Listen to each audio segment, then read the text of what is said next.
Hey, good evening, and ladies and gentlemen, boys and girls, big thanks for joining us this evening. I'm just double checking, we had a slight IT glitch, but I think everybody can now hear me. And welcome, I'm Mark Ford, I'm the principal, and welcome to our parent information evening for the secondary students from year 8 onwards. It's a real pleasure to be welcoming you to English College, and tonight's part of the transition process that begins and leading all the way up until you're joining us properly for your first day of school in August. So I'm going to hand you over to the secondary team who are leading this evening's presentation. Emily Hopkinson, who's the head of secondary, will be joining you this evening. Mike Edmonds, who's the head of sixth form. Daniel Eyre, who's head of Key Stage 3. And they'll be helping you to talk you through some of the next steps in terms of the smooth transition to the school. So I'm going to hand over to Emily. I hope you find this evening useful. Just to stress, this is part of the transition process.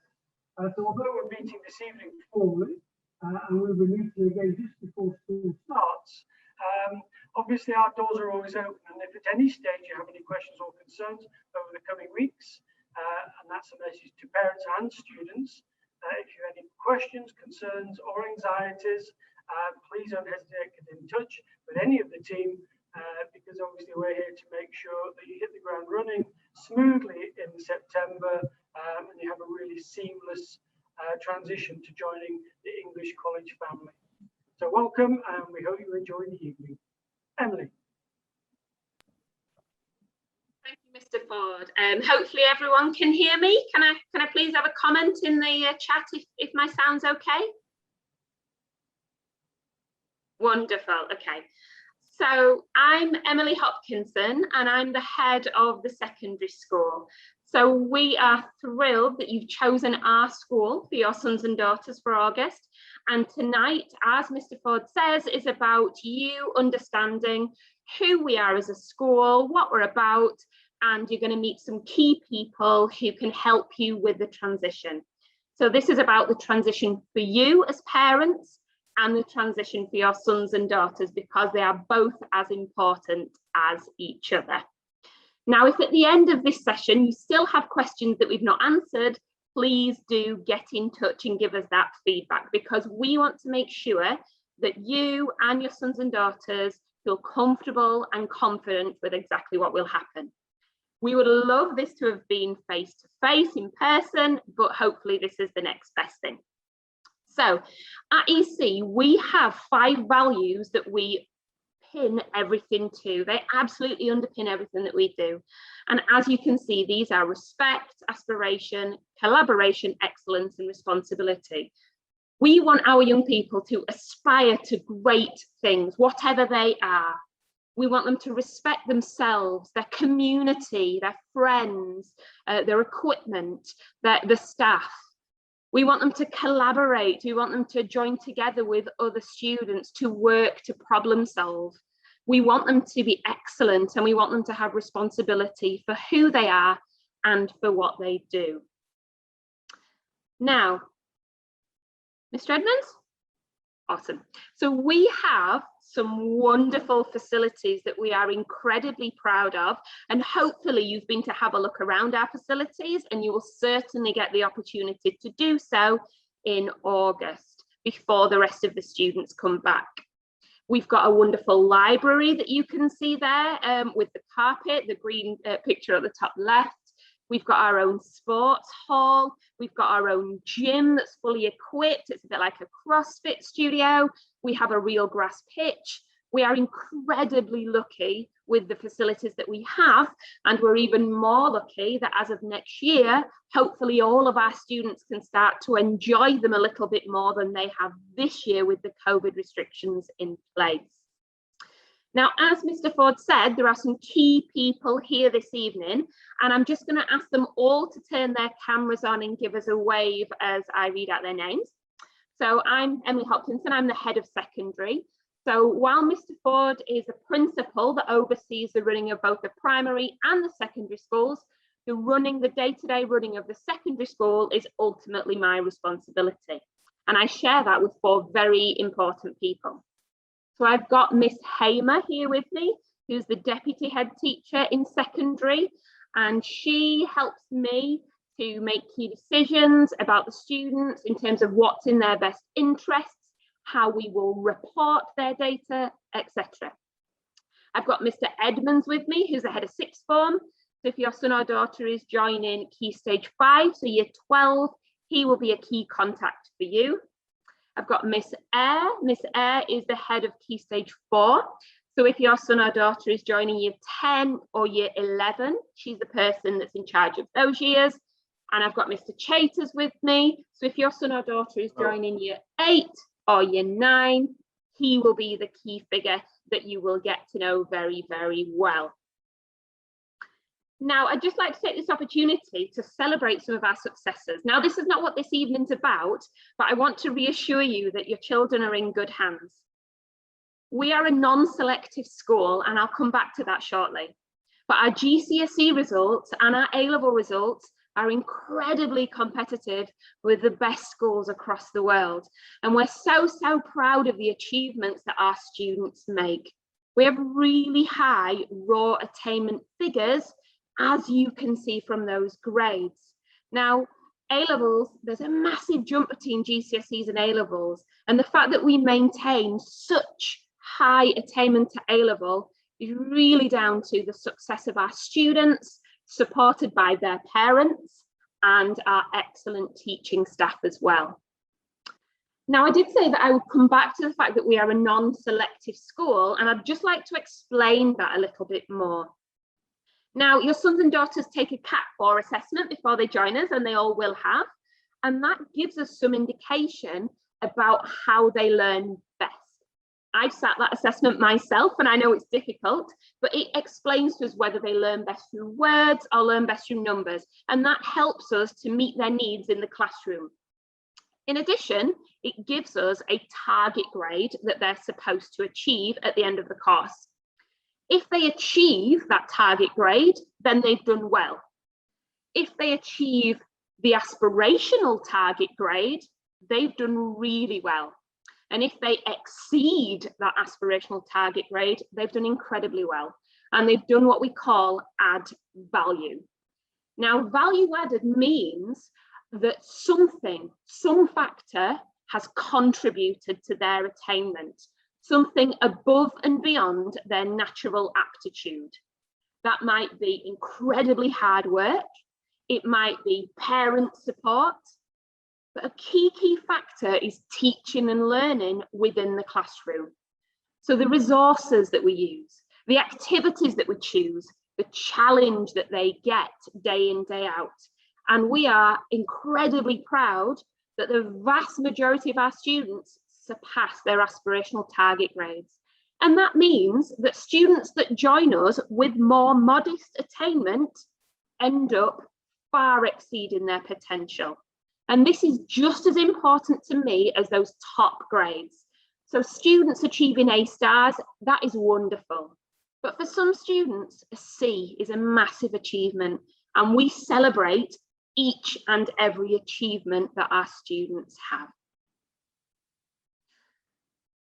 Now, these are just some destinations for our current students, our students that left recently, and these are some of the destinations that they travel to.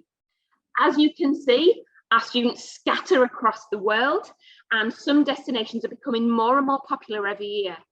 Canada's becoming more and more popular, as is the USA, as is the Netherlands. But the vast majority of our students do still go to the UK. We have a full-time HE advisor in school who helps students to make these decisions. Now, if your son or daughter is joining year 8, you might think this is way off in the future, but it's actually not. We start supporting our students from day one, and we make sure that our curriculum and our support spirals backwards from year 13, so that students in year 8 or 9 or 10 are on a trajectory to achieve what they want to achieve by the time they get to the end. And each and every child and each and every aspiration is equally as important to us. Now I'm going to pass over to Mr. Edmonds, our head of Key Stage 5, who can talk a little bit more about his role as the head of sixth form.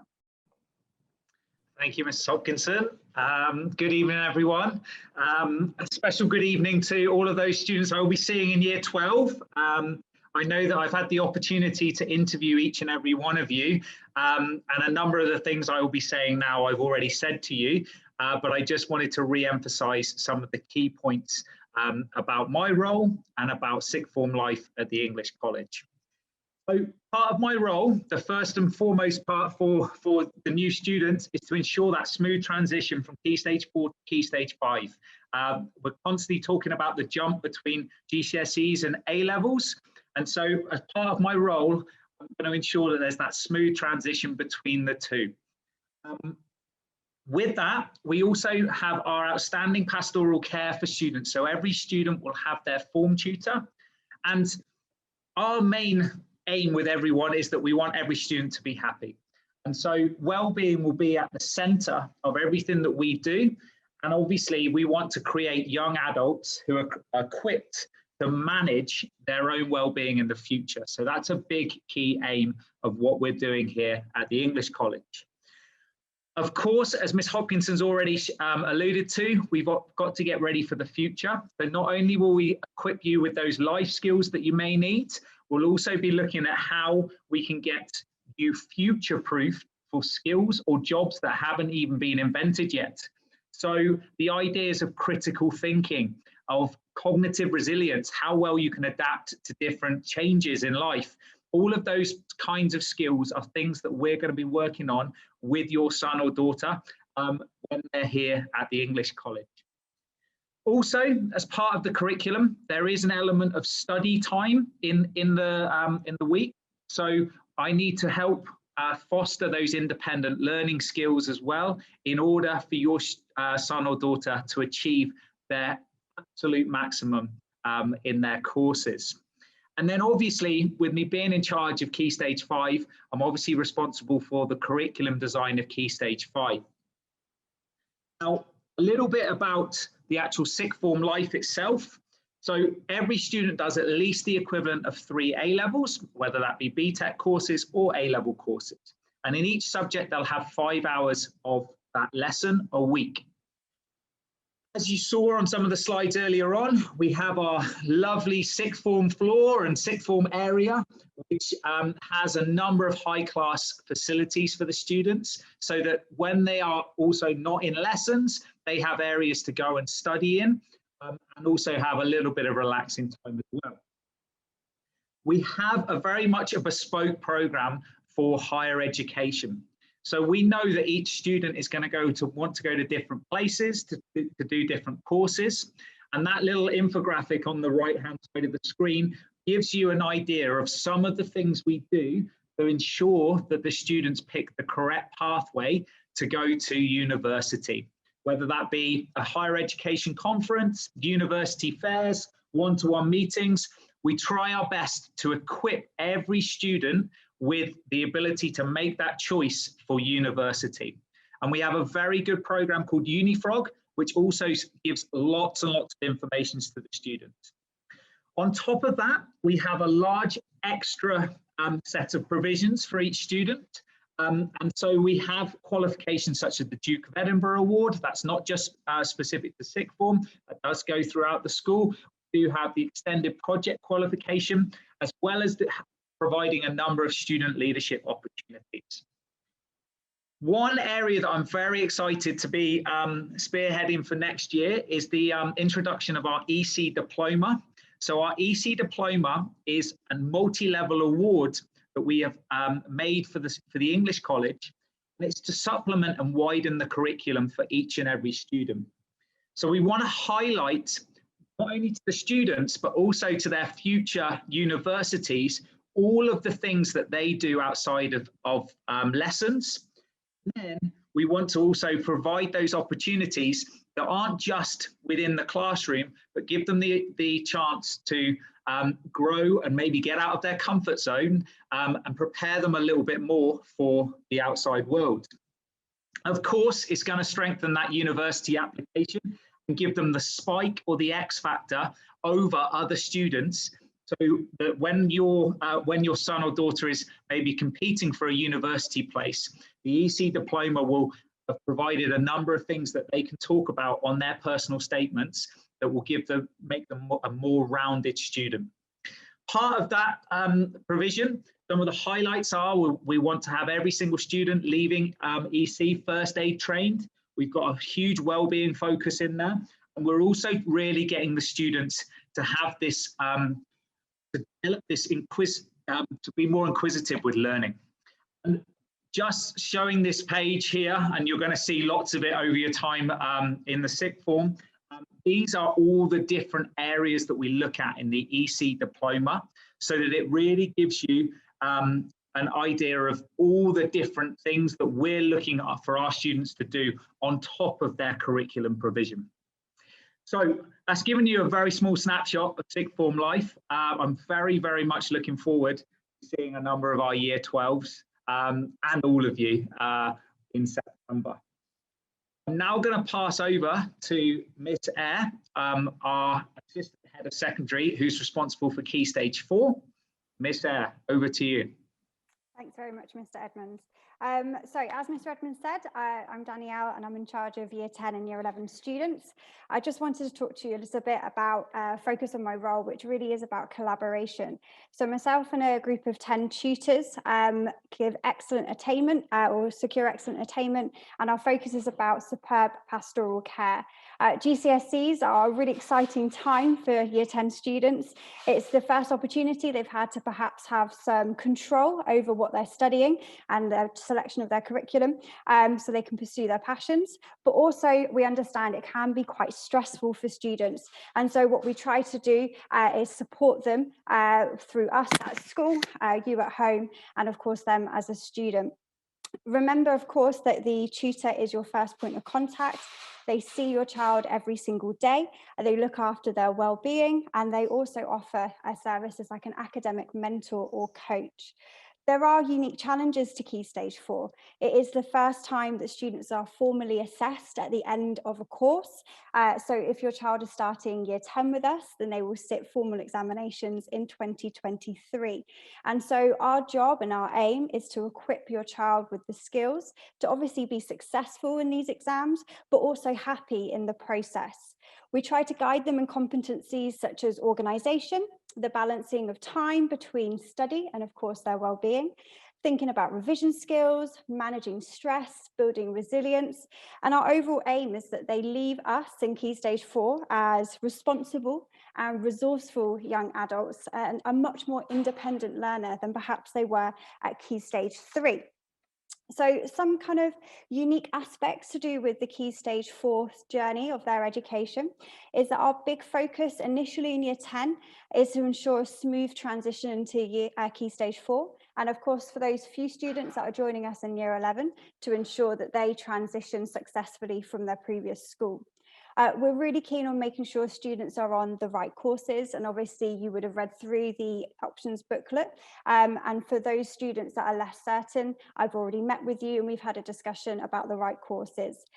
We offer careful mentoring and monitoring in the first few weeks of GCSE, and again referring back to that aspect of collaboration, we want to make sure that our communication is really thorough between us as a school, your child, and obviously you, and that's one of the reasons that we report so early in the academic year. We are a small community school as well, so we do tend to get to know students really quickly and get to know your child, and that will help us again support them in this potentially stressful time as they get to grips with their new subjects. We do, as Emily's already mentioned, ensure that our teaching is excellent, that we differentiate for our students and make sure that their needs are being met, that they are being stretched and challenged. And of course, we work really closely with Mike Edmonds in Key Stage 5 to ensure that the transition between the end of GCSEs in Year 11 and the beginning of A-level in Year 12 is really smooth. As Emily's already mentioned, we are very, very proud of our progress and our attainment. And part of that is down to the pastoral programme, which includes things such as revision skills workshops. And we are guided by research such as the VESPA method, which talks through not just how students revise, but creating visions for students, getting students to reflect on their efforts, as well as giving them the space to practice those revision skills as well. And we offer our services as one-to-one academic mentors or tutors to your child as well. Another focus for us in Key Stage 4 is thinking really big about the future. So Year 10 are able to complete work experience. We also have dedicated sessions about planning for the future that are created by our higher education advisor. And we also start to build employment profiles through software such as UniFrog. Another feature of Key Stage 4 that perhaps is not entirely unique to this year group is about leadership opportunities. As students enter Year 10 and Year 11, they are perhaps the more senior school students, they are the more mature students, and so the leadership opportunities start to change, and they can do things such as Safe House, which is peer-to-peer mentoring. We also encourage our students to create their own leadership opportunities as well. So we've currently got a Year 10 group that have written the script for a film, they have cast the actors, they have directed, they have cut and produced, and they are ready to present a film, and that has been a completely student-led initiative. So those are kind of just a summary of what my role is, but also some of the unique aspects of the Key Stage 4 journey. So I'm going to pass you over to Barry Chaters now, who is in charge of Key Stage 3. Yep, I'll just turn my microphone on. Hello and good evening, everybody. As Danny has just introduced me, my name is Mr. Chaters, and I am the teacher in charge of Key Stage 3. As you can probably read on the screen, if you're one step ahead of me, I've been at the English College for quite a number of years. I actually joined in 2008, and I can genuinely say that the college is in a fantastic position at the moment to move forward. We have a fantastic leadership team, and I'm sitting here listening a little bit, and I'm actually thinking I wish I was back at school. So many fantastic opportunities to get involved with at the top of the school. Tonight or this evening, I'm going to give you a little bit of an overview of my role, how I support that, a little bit about my background before I go on. So I originally joined the English College as head of physical education. I then moved on to being head of year 12 and 13. I've also been head of year 6 and year 7. And I've also, at the moment, I teach students all the way from year 1 all the way up to year 13. So I'm pretty experienced, and I think what makes me quite unique is I know exactly where students start, and I also know where students need to get to. So my role as I sit in Key Stage 3 lead, I know where they're coming from primary school, but I also know where students have to get to when they go on to move into Key Stage 4. So how do I know that my job, how do I know that I've been successful? Well, first of all, number one role for me is to ensure that we have happy, motivated students. That is my number one role. It is common knowledge that if a student is not happy and they're not motivated, then they will not learn effectively. So my number one role is we have lots of things in place. Pastoral, we have engaging activities. We ensure that our curriculum is engaging. We ensure that our activities are exciting for the students. We don't want the students to be demotivated. So we ensure that our teachers are delivering state-of-the-art lessons using cutting-edge technology to really inspire our students and inspire that love of learning. Second thing, or a big part of my job, is that the students feel safe and secure. Again, as I've just alluded to, a student will never learn effectively or reach their potential if they're not happy and motivated. Equally, they will not reach their potential if they don't feel safe and secure. I know that Mike is going to mention a little bit about our pastoral support program after this, but a big part of my role in Key Stage 3 is to ensure that we support the students and we make sure that every single one of our students feels included, and we make sure that they feel happy, safe and secure when they're with us at the English College.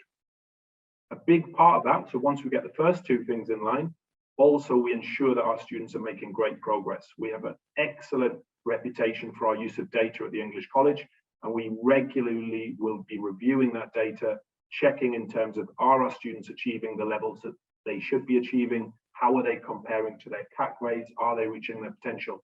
But we don't just analyze this data from what is it, we also try and put in as many things as possible into place to ensure that we act on that data.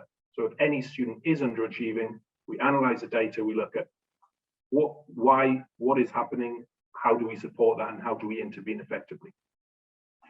Once our students are making progress, alongside that, so obviously academic achievement is important, but also a big part of our school, and this isn't just for Key Stage 4, this is across the whole school, is we do ensure that we are preparing our students for the tests of life, and not just the life of tests.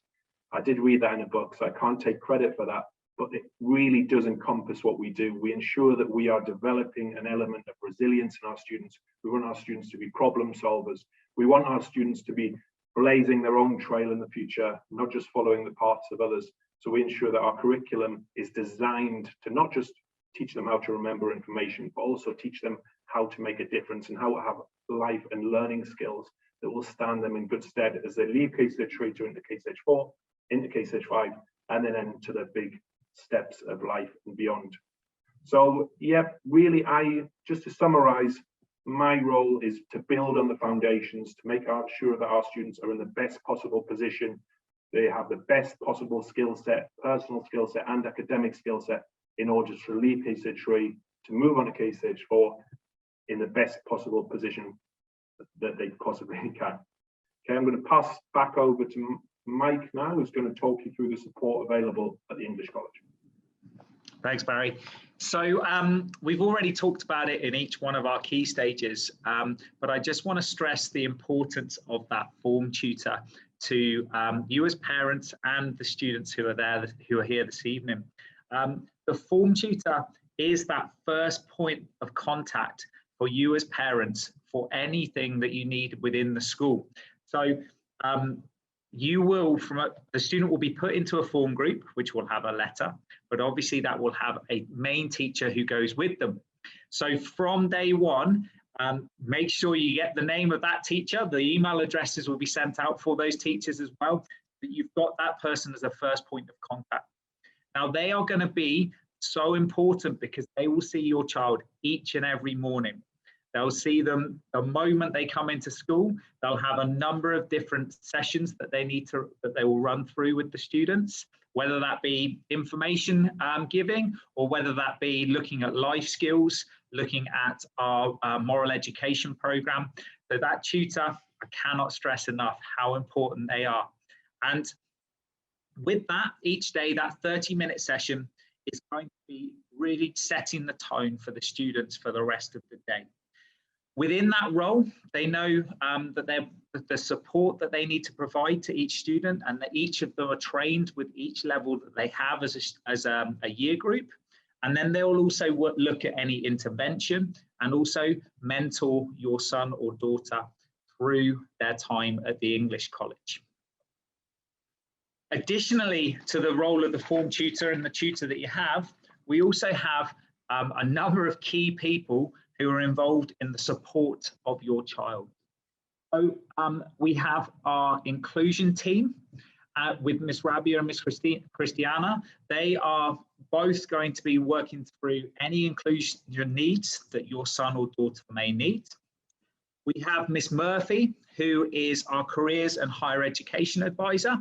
So she will be the person that you will go to help with anything to do with universities.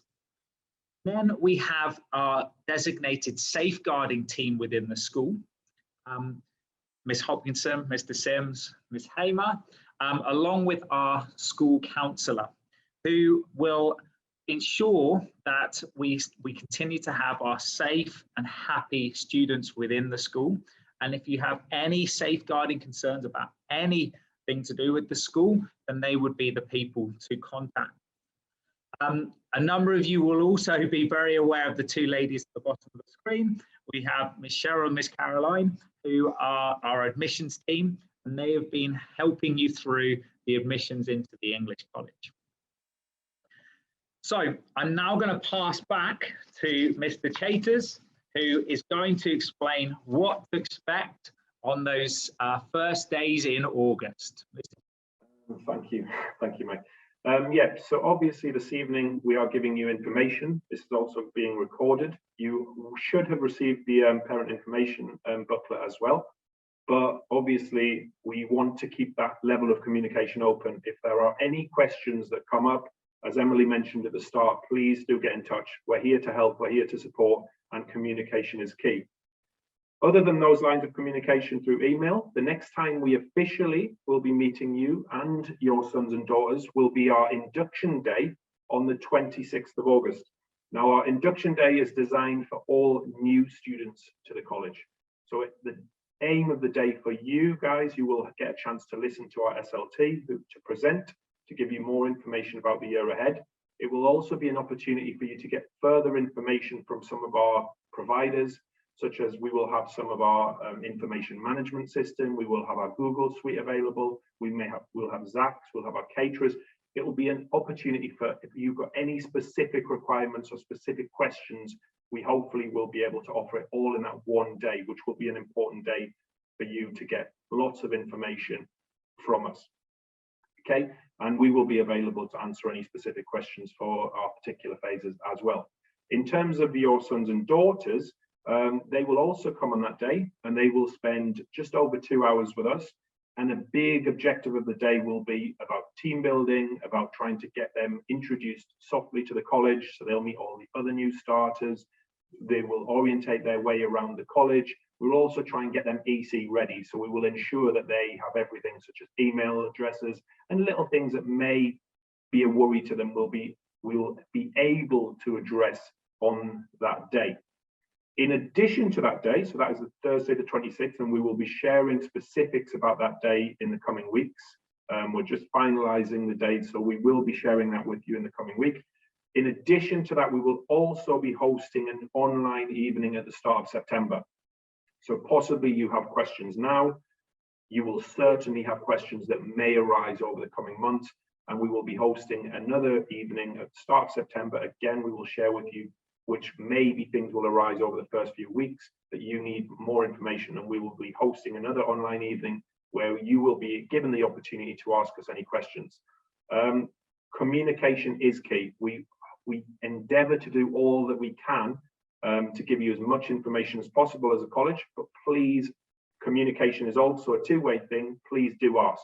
Okay, if you do have any questions, we're a very open school and we certainly listen to our parents and our students. So if there's anything you want to communicate to us or would like to know, please do get in touch. But as I said, we will be sharing the information about the upcoming days in August and September in the coming weeks. Okay, thank you very much. I'm going to pass on now to...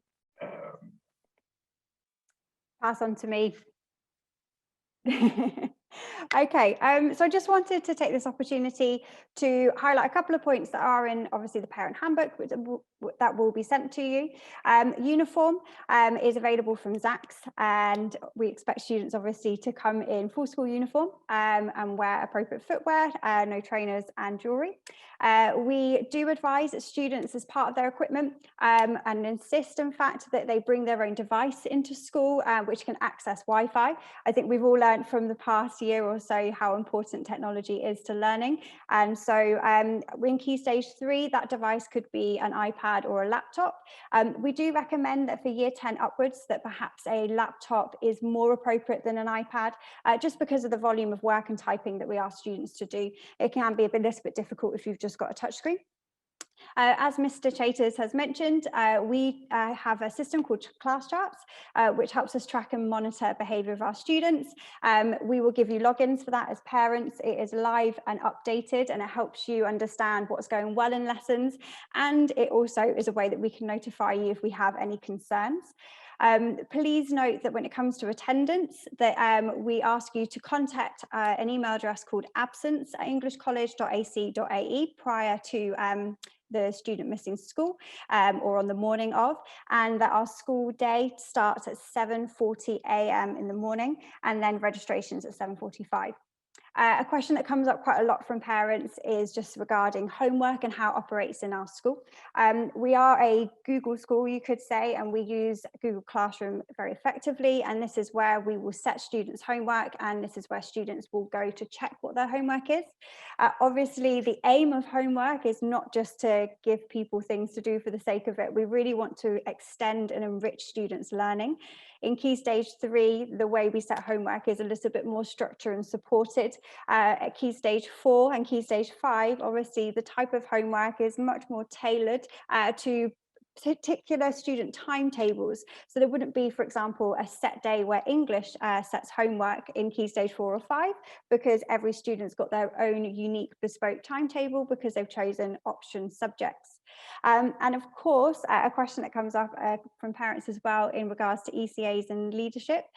So we are hopeful that we'll be running our full ECA programme, and obviously we'll be waiting for KHDA approval on that for September. We encourage all of our students to participate. We encourage students to participate in more than one, and they are, again, very much student-centred and student-led. So if your child has a particular passion in something, we will do our best to create the opportunity for them to explore that passion. Something that was mentioned in one of the frequently asked questions from parents is in regards to buses. And obviously, if the ECA runs on later in the school day to say 4:30, then alternative transport would need to be arranged. So that's it for kind of expectations and key points from the parent planner. So I'm just going to now hand over to Mr. Edmonds or Mike to talk through kind of what information is coming to you and actions you can take now. Hello everyone, me again. So some important points for you. For Key Stage 3 and Key Stage 4, the Child's Tutor Group and House will be shared. If it hasn't been, it will be in the coming weeks. For Year 12, on the induction day, we will share all the form tutors and the houses for those students. At Year 12, it's not required that you need to get a house shirt, so do not panic that you do not know your house to get your house shirt already. With regards to COVID protocols, that was a lot of the frequently asked questions that we had. Currently, right now, we have our systems in place. We're still waiting for KHDA to confirm the exact protocols for next year. Right now, we operate a bubble system, and we have a one-way system around school, and the students are very much designated to an area in school. What we will do, as soon as we know what the systems are from KHDA, we will communicate to all of you the exact protocols that we will have for next year. So as soon as we know them, we'll send out a letter. One question I did have in the frequently asked questions was, do we need to be vaccinated before September? Well, that's very much a personal choice. The only prerequisite that we have is that if you are traveling over the summer, you need to, and you arrive within over 10 days to the starting day of the term, that's considered your time in which you're away from school and you're isolating. If you arrive within the 10 days before the school, then you will need to do a PCR test within 48 hours of the first day of school. So you'll need to take that PCR test and send that through into school to confirm that. There will also be a DHA form that would be filled in to confirm where you've been traveling and so on. Actions that you can take now, obviously, is order and buy your uniform from Zach's. The iSAMS app is a very important app that you'll need to download. There will be more information about iSAM login, how to use that app on the induction days for parents.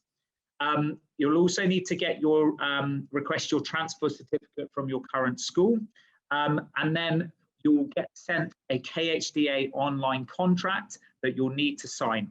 And our Arabic secretary, Miss Halla, will be sending out information and instructions of how to do that, so that you can have that signed before summer. So I'm now going to pass over to our two student leaders who are here this evening. They've given up their evening to come along, and that's Nora Diega and Yusuf Mohammed Atif, and they're going to have a little bit of a talk from a student's point of view. Nora and Yusuf, over to you. Hello, I'm Nora and I'm the head girl of the English College. I would like to alleviate your concerns about next year's Fresh Start. I've been at the English College since year 7, so I know how nerve-wracking it can be when joining an unfamiliar school. New people, new teachers, it can all seem pretty scary. Hello, I'm Yusuf and I'm head boy of the English College. I've been at the English College since year 9.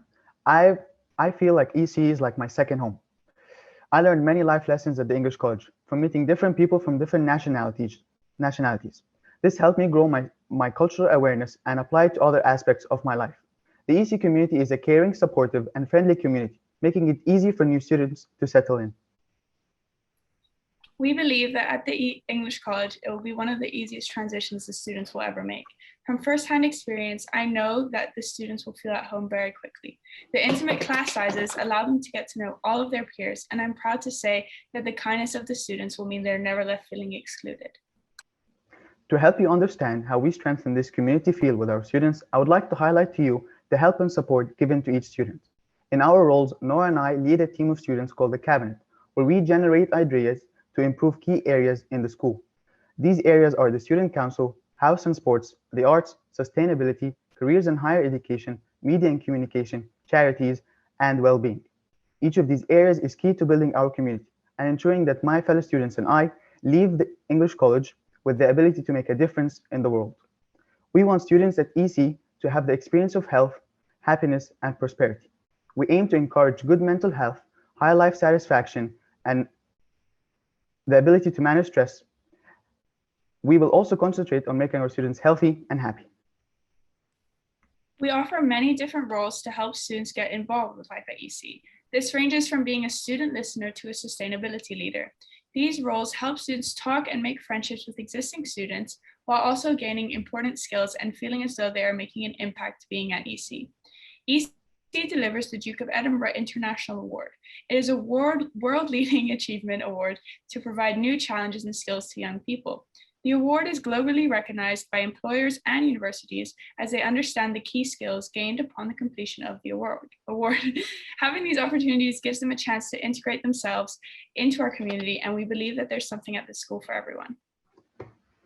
At the English College, we also have the house system. The students compete to gain the most house points in their team. All of these events offer an opportunity to build relationships between each other and encourage a healthy competition to become the winning house of the year. Our school also provides extracurricular activities, which take place before school, during lunchtime, or after school. The school provides a large number of activities, including football club, netball club, and my personal favorite, chess club.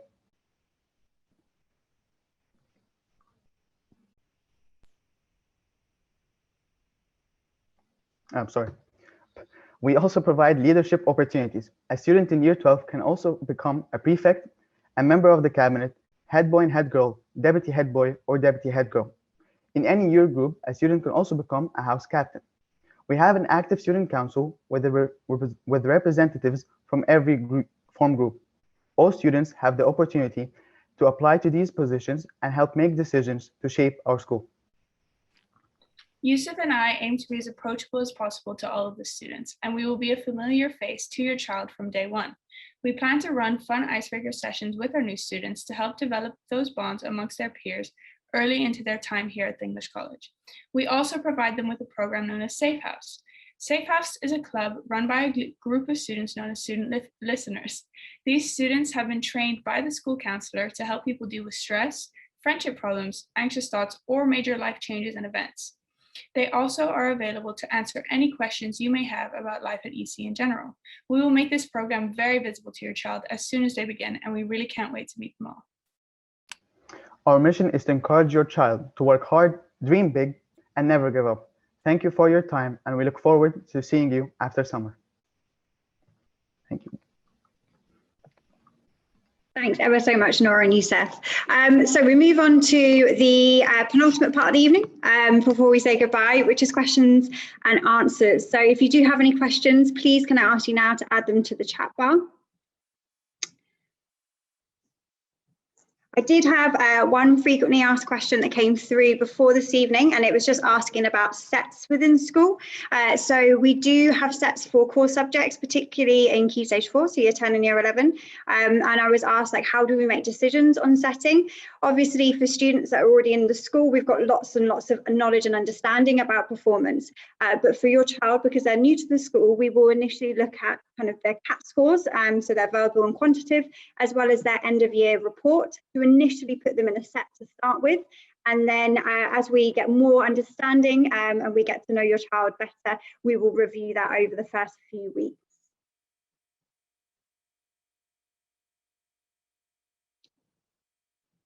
Great question. So Barry, if you're happy for me to answer that one, do Year 8 students need iPads or laptops? It's completely up to you. Either way, Key Stage 3 is Year 7, 8 and 9. It's really more for Year 10 upwards that we would recommend a laptop over an iPad.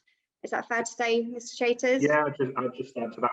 I think there's a mixture at the moment of Year 8s. Half seem to use laptops, half it's a preference from the students, but both are fine. Another question, will textbooks be used in grade 10? So textbooks are used across different year groups depending on the preference of the teachers and what is the best way to deliver content. I think in Year 10 upwards, it is much more common for subjects to hand out textbooks. With COVID, obviously, we have been more creative and sometimes those textbooks are electronic. We will be in the information evening in September able to provide a comprehensive list of the different subjects and specifically what textbooks we're using this academic year. Another question here is, do they need headsets as well? Do you mean like headphones for lesson times? I'm unsure if I'm going to answer this question correctly, so I do apologise. But most students do have headphones that they will use. It's not that we obviously instruct them to use headphones for listening to music while they're working. Instead, sometimes if they're in a group with a distance learner, for example, in a slightly noisier classroom, if we're doing group work, they may choose to then put their headphones in so they can communicate with the student at home. Please expand upon pastoral care. Mike, would you be able to help me with that question? Absolutely, Miss Eyre, no problem. So with pastoral care, we're looking at making sure that the student is happy. So that's going to be different for each and every student. We obviously want to provide a number of the different skills that they're going to need to succeed, to socialize with the students around them and to succeed in the world beyond. That also looks at the idea of the tutor would look at academics. They would also potentially do some mentoring of those students. That might be designated to the academics, or that may well be that they are going to talk through skills such as organisation and ensuring that they can communicate effectively with their peers and with the fellow staff members. Kind of pastoral care is enormous, so kind of like hitting down the different parts of it, but it is essentially always just coming back to the child, to the student, and making sure that they're happy, and pastoral care is involved in all of those areas. Great, thank you, Mike. So a question for Mr. Chaters here. What is the exam schedule like in Year 8? Yeah, so the exam schedule is quite varied. I know in some curriculums, especially the American curriculum, they do ongoing assessments all the time. Our staff will often use formative assessments throughout their subjects, and assessment of learning and assessment for learning. We do GL assessments at the end of the year. We do our own in-house tests, but a lot of the assessments will be ongoing throughout the year in terms of correlating where the students are, how they're achieving in each subject, and what, as I mentioned earlier in my presentation, what we need to do to intervene. So they will do tests, but they'll not be formal tests regularly every single term. It will be a lot dependent on the subject to how best they will use those assessments. If that makes sense. Thank you. Great, thank you. We've got a question here about, do GCSE students begin content in Year 9 or Year 10? It's a really good question. It does depend on subject. So for example, mathematics, the skills are very similar in the Key Stage 3 curriculum as they are in the Key Stage 4 curriculum. And so they may start engaging with the difficulty and rigour of a GCSE style exam question.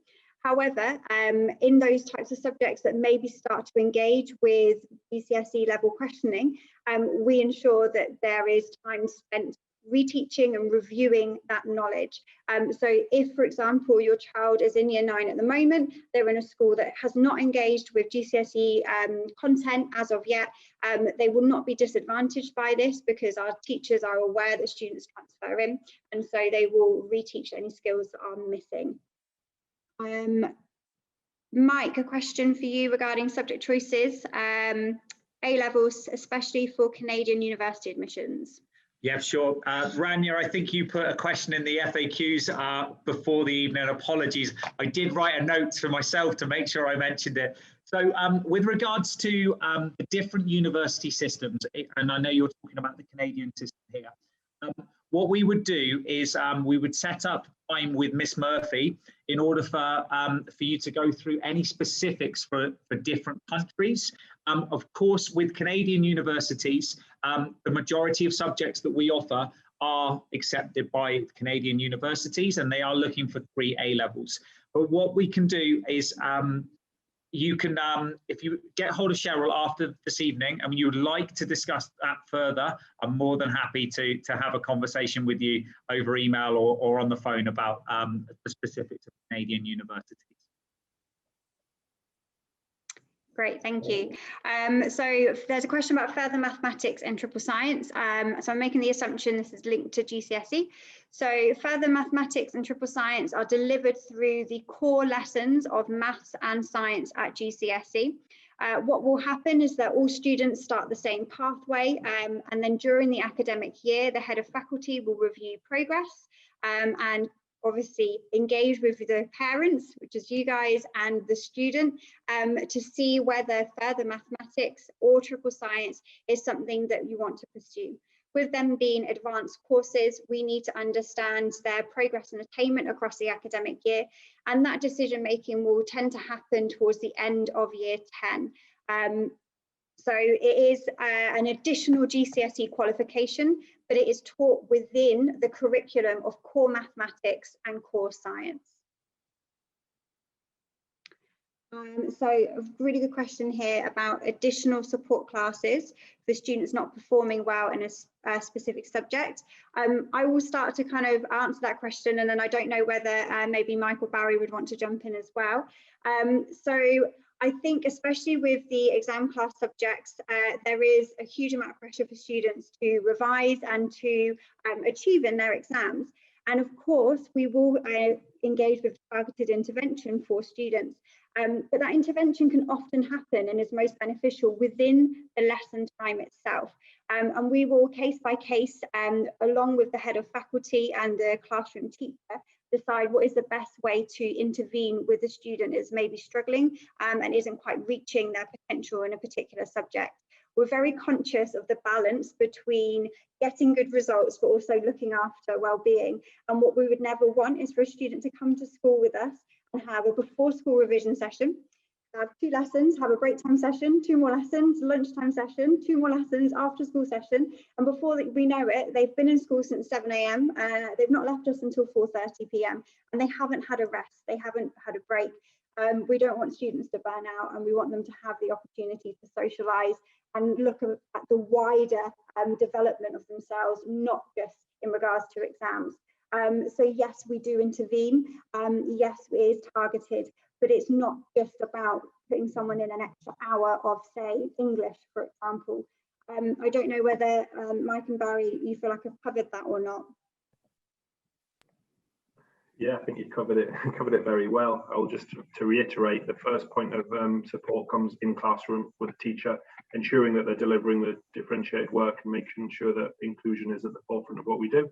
But yeah, it's the teacher's first point of call, and then if additional support is required, then that's where we come in. Yeah, and the only thing to add from a sixth form point of view is obviously in that study time that they have extra in the curriculum, that we may need to make some tailored support plans for them. So yeah, that's pretty much the only additional part. Right. Do you want me to answer this one?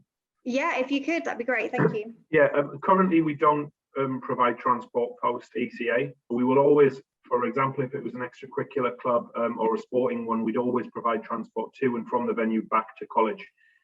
As I think I mentioned earlier, I've been here quite a few years. Notoriously, lots of our students come from everywhere across Dubai.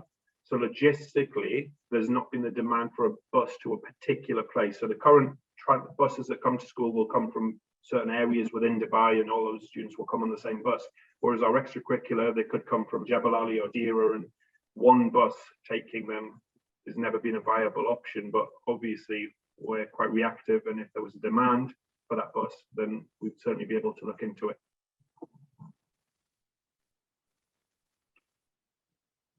I think that's another one for you here, Barry. How often is homework assigned in year 8? That's what's come up. So yeah, again, it would depend on the subject. It would depend on what subject it is. For example, maths, they would have more lessons, and they only have geography, for example, once a week, whereas they might have maths 4 times a week. So it'll be down to the teacher discretion. But you would expect to have within a subject every 3rd lesson or 2nd lesson, you should be having homework assigned. So that would depend on the subject, whether and how often they have it per week. But generally, our year 8s have approximately 2 pieces of homework per day across the week.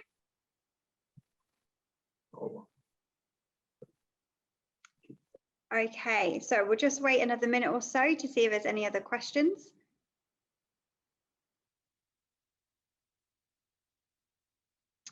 Yeah, great question. Mike, I'm going to pass this one over to you. So do we collaborate with any corporations or institutions for internship programs for 6th form students? Yeah, so we, Miss Murphy's role is very much keeping an eye on any internships or programs that are offered our way. So obviously, with the nature of Dubai, sometimes we get given information about internships at quite a late stage. But what we have is a central Google Classroom for not only higher education, but also any opportunities that come through to our students. So if we are approached by any corporation that wants to offer something for an internship, then we would share that information with the student immediately. We do have a number of events that pre-COVID we were involved with. We've had links with volunteer work with the Dubai Marathon, with Race to Dubai golf tournament. We are very, very, very much looking forward to getting all of those things back and running this year. Touch wood, as long as everything is all open for us. Great, thanks, Mike. So Barry, another question for you. How many different subjects are taught in year 9? So students have ample choices in subjects for 10 and 11. I feel like one who wants to be a millionaire. Help me out. How many do they do in year 9? Sorry, I'm just adding it up now, so I haven't got it in front of me. Maths, English, science, PE. They will do 9 subjects in year 9, and yeah, 9 subjects. Yeah. Plus moral education, plus UAE social studies.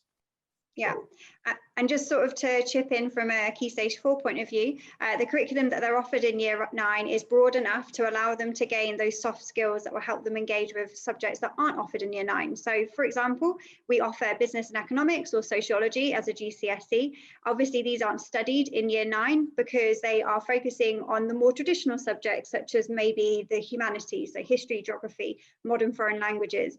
But the skills that they develop in those subjects, such as essay writing, creating arguments, factual recall, they all build those blocks towards GCSE. So even if your child hasn't studied a certain subject in year 9, that doesn't then prevent them from taking a GCSE in that subject. As in some cases, it's literally impossible because we don't cover them. It's not appropriate content for year 9 to cover things like economics, for example. Is social studies taught in English or Arabic? So social studies is taught in English by social studies teachers. We have a curriculum designed specifically for the delivery of that content. And then there's another question about, do you have a social volunteering program for the students? Mr. Edmonds, I feel like you've just put your camera on. Are you ready to answer? Oh, I'm ready. So as part of the diploma program, we actually have a role in it called the philanthropist.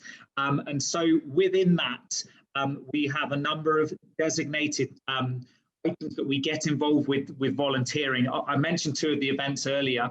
I was actually in a meeting this afternoon with our higher education advisor, and we were actually developing our spreadsheet of all the different volunteering opportunities. And one of the other areas that we're really trying to look into as well is obviously with the expo coming up, whether we can get more of an active role in the volunteering there. So again, yeah, volunteering is massively important to those to widening the students' horizons. So yeah, it's very much on the agenda. Yeah, and I think something that we do see as well that filters down into perhaps the younger year groups is part of the ECA program will have focuses on things like volunteering and thinking about the wider community. So we've currently got like an eco drive on sustainability where we are recycling plastic bottles for the community. So it may not be specifically part of the diploma at the moment for the younger year groups, but it is something that we can embed within the extracurricular that we offer. Yeah, I'm just going to add, I know earlier, I think I quickly answered that question about how many subjects in year 9. It's actually 12. Okay, so I think I missed off PE, and obviously Muslim students will do Islamic studies. Okay, I've quickly done my research. Okay, I'll just give it another minute again to see if anyone else has any other questions before I pass back to Mrs. Hopkinson.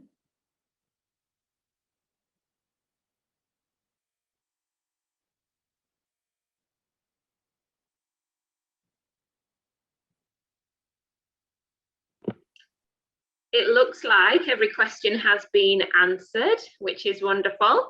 Hopefully you have got everything you need from this evening, and hopefully you feel confident that you trust us to look after your sons and daughters and to stretch and challenge them in every possible way.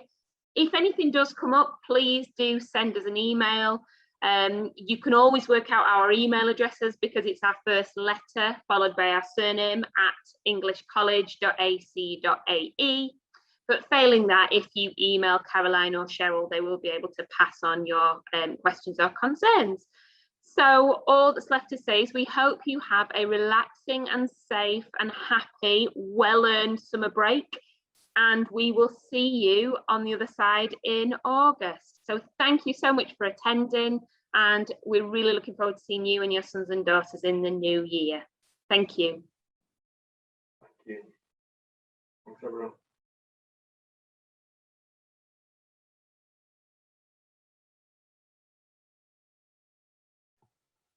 Thank you. Bye-bye.